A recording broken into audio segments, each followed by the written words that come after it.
దేవుని కృప. ఎవరి కృప? దేవుని కృప మనకు తోడుగా ఉండాలి.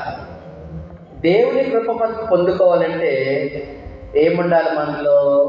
మరియని దేవుని వల్ల నీవు కృప పొందితివి అని అన్నాడు దేవుని దూత. దేవుని వల్ల నీవు కృప పొందితివి, దయాప్రాప్తురాల నీకు శుభము. ఏమంటున్నాడు? దేవుని వల్ల నీవు కృప పొందితివి అన్నాడు. అంటే మరి ఎంత దీనురాలుగా ఉన్నది.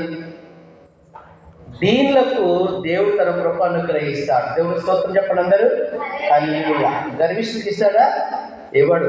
దీనులకు, ఎవరైతే తగ్గించుకుంటారో, ఎవరైతే ఆ సన్నిధిలో దీనులుగా ఉంటారో, తగ్గించుకుంటారో, చిన్న బిడ్డల వంటి స్వభావం కలిగి ఉంటారో, దీన మనసు కలిగి ఉంటారో, వాళ్ళకి దేవుడు తన కృప అనుగ్రహిస్తాడు. మరి దేవుని కృప మనకు కావాలి కదా, ఆయన కృప మనకు ఉండాలి కదా. ఈ 2024 సంవత్సరం అంతా కూడా మరి ఆయన కృపను బట్టే మనం క్షేమముగా మనము ఉండగలిగాం. కృప పొందుకోవాలంటే మనలో ఏముండాలి? దీనత్వం ఉండాలి. ఏముండాలమ్మా? దీనత్వం ఉండాలి. దీనత్వము, తగ్గించుకునే స్వభావం, దీనురాలుగా మనం ఉండాలి.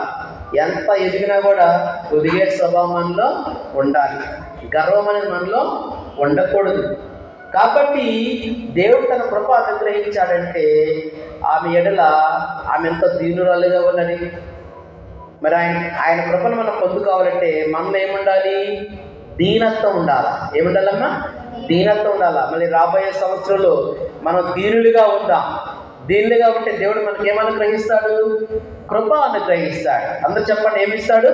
కృప అనుగ్రహిస్తాడు. ఆయన కృప జీవము కన్నా ఉత్తమం అంట. కాబట్టి దేవుని కృప పొందుకోవటం గొప్ప భాగ్యం. ఆయన కృప ఉంటే నీ అనారోగ్య పరిస్థితుల నుంచి విడిపించబడతావు. మరి ఆయన కృప మనకు తోడుగా ఉన్నప్పుడు అపాయాల నుంచి మనం విడిపించబడుతున్నాం. ఆయన కృప మనకు తోడుగా ఉన్నప్పుడు అనేక సందర్భాల్లో దేవుడు మనల్ని రక్షించి కాపాడుతూ ఉన్నాడు. మరి ఆయన కృప మనకు తోడుగా ఉండాలంటే మనలో ఏముండాలి? మొట్టమొదట ఏముండాలి? దీనత్వం ఉండాలి. ఏముండాలమ్మా? దీనత్వం ఉండాలి. ఆ గ్రామంలో ఎంతోమంది కన్యలు ఉన్నారు, ఎంతోమంది యవన స్త్రీలు ఉన్నారు. మరి దేవుడు మరీని ఎందుకు ఎన్నుకున్నాడు?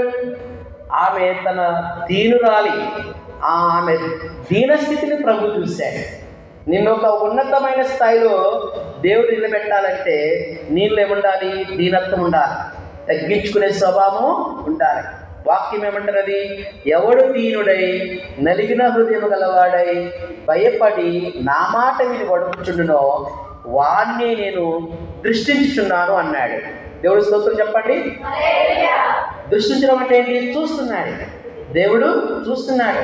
మరి వాళ్ళందరూ ఆ గ్రామంలో ఎంతోమంది స్త్రీలు ఉన్నప్పటికీ కూడా, కన్యలు ఉన్నప్పటికీ కూడా దేవుడు మరీకి మాత్రమే తన కృప అనుగ్రహించాడు. చూడండి. కాబట్టి రాబోయే నూతన సంవత్సరంలో మనం ఏం పొందుకోవాలి? దీనత్వం మనము కలిగి ఉండాలి. దీనత్వం ఎప్పుడైతే మనం కలిగి ఉంటామో అప్పుడు ఆయన కృప మనకు తోడుగా ఉంటున్నది. పాట కూడా ఉంది కదా, ఈ స్థితిలో ఉన్నాడంటే ఇంకా బ్రతికున్నాడంటే, ఈ స్థితిలో ఉన్నాడంటే ఇంకా బ్రతికున్నాడంటే,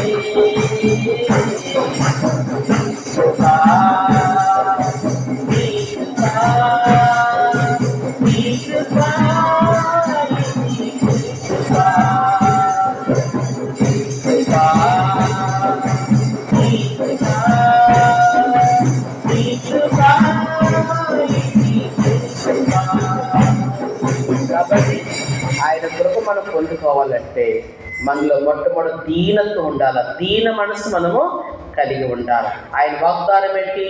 దీనులకు ఆయన తన కృపను అనుగ్రహిస్తాడు. రెండవది